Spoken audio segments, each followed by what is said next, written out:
कधीच नाही चुकणार तुमचे फेवरेट टीव्ही शोज झी5 सोबत, तेही एकदम फ्री. आणि अधिपती, एक गोष्ट लक्षात ठेव, माझ्या बायकोवर, माझ्या चारूवर माझं प्रेम होतं आणि तिच्यावरच माझं प्रेम राहील. या अशा 56 भुवनेश्वरी सारख्या बायका आल्या मला बोलवायला, तरी मी फक्त माझ्या चारूवर प्रेम करत राहील. या असल्या बायकांना हाकलून द्यायला मी समर्थ आहे. आणखी एक, तू माझ्यासारखा नाहीयेस, तू माझ्यासारखा अजिबात नाहीयेस. इतकी वर्ष झाली माझी चारू जाऊन, मी आज सुद्धा तिला एक क्षण विसरलेलो नाहीये. आज सुद्धा ती माझ्या समोर उभी आहे असं समजून मी तिच्याशी बोलतो. माझ्या मनातलं सगळं तिच्यापाशी बोलतो. तू काय करतोस रे? काय केलंस तू? स्वतःच्या बायकोला हाताला धरून घराच्या बाहेर काढतोस तू आणि वर म्हणतोस की माझं मास्तरीनबाईवर लई प्रेम आहे. अरे खोट आहे, सगळं सगळं खोट आहे. तिच्यावर जरा जरी प्रेम असतं ना तुझं, तर तिला घराच्या बाहेर जाऊ दिलं नसतंस तू. आणि ती घराच्या बाहेर गेली तर तिला जाऊन परत घेऊन आला असतास. त्यातलं काही करत नाहीस तू, फक्त आई साहेब, आई साहेब, आई साहेब. माझा मुलगा नाही आहेस तू, तर त्या भुवनेश्वरीचा मुलगा आहेस. तिच्यासारखाच खोटा.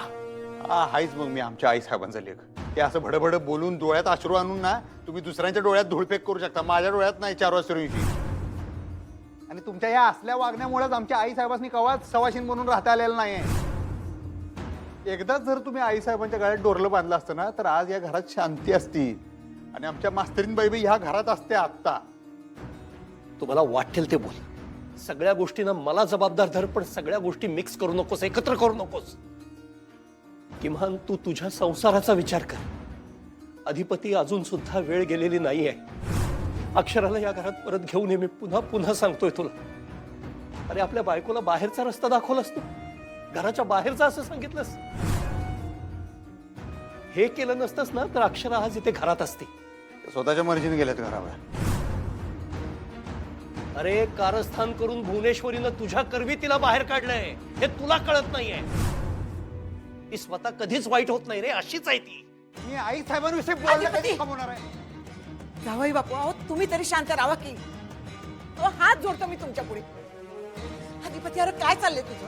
अरे चल, तू तुझ्या खोलीत चल, मिटव ही भांडण. मला काय हाऊस नाही यांच्या संग भांडायची. या आई साहेबांनी कसं बोलतात बघ. परत जर बोला ना आई साहेबांना, मी घरात बाहेर काढून सांगतो. अरे तू चल. काढ, मला घराच्या बाहेर काढ, पण त्या मुलीला या घरात घेऊन ये. अधिपती, लक्षात ठेव, अक्षरा जर घरात आली तरच तुझं भलं आहे. ये बस बस जरा शांत. सगळे आमच्याच नशिबाला आल्यात. ह्यो माणूस का या घरात आहे मला कळत नाही बघा. आजी कवा कवा ना मला स्वतःचाच राग येतो की का मी ह्याच्या पोटी जन्म घेतला. उलट्या काळजाचा माणूस. रोजक्याला तर आजारी होते ते बरं होते, अंतरुणाला खेळून होते, गप तरी बसत होते. आता बोलायला लागला म्हणजे बोलका पोपट एवढा कानातनं रक्त येते. आजे एवढं बाड बाड बाड बाड करते ती.